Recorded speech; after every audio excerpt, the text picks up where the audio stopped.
All right, welcome back. So I've been sitting with this Pixel 11 Pro situation for a bit, and the more I think about it, the less it feels like a normal upgrade cycle and more like one of those quiet turning points where things don't look worse on paper, but slowly start feeling worse over time. Here's the thing nobody really says out loud. Phones don't usually go backwards in obvious ways anymore. They go sideways. They shift weight from one area to another and hope you don't notice where it got lighter.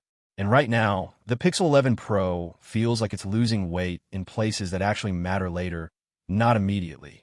Take the RAM conversation.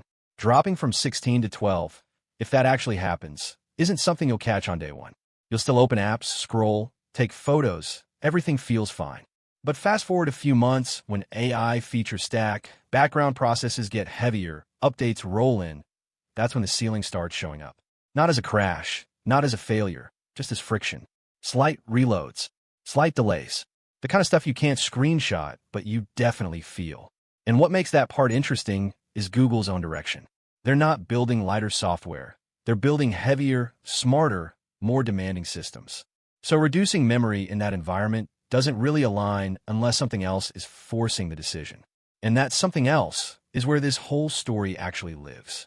Because at the same time, you're hearing about base storage moving up to 256 gigabytes, which sounds great, and honestly, it is overdue. But upgrades like that don't happen in isolation. They come from somewhere.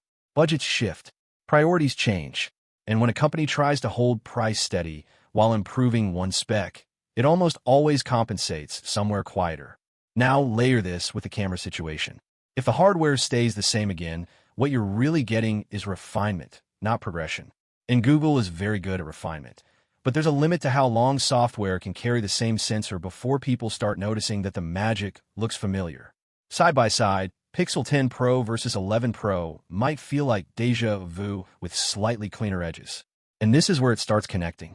Less RAM headroom, same camera foundation, smarter but possibly more constrained tensor direction. None of these individually break the phone, but together they create a device that feels more controlled than evolving. I was actually digging into this deeper over on Wallverse the other day, just looking at how brands make these trade-offs without announcing them. And once you see it, you can't really unsee it. Companies don't always upgrade everything. They rebalance the experience based on what they think you'll notice least. Quick side note, if you're into this kind of breakdown where we go beyond the obvious stuff, you're already in the right place. Most people watching aren't subscribed yet, and that's fine, but this whole channel really works best when it's a group of people catching patterns early instead of reacting late. Now back to this tensor situation, because this one's subtle. There's talk about efficiency, maybe fewer cores, more AI focus. And that sounds good until you think about flexibility. A chip designed to do very specific things extremely well can sometimes feel limited outside those lanes. Pair that with tighter memory, and what you get is a phone that's optimized but less forgiving.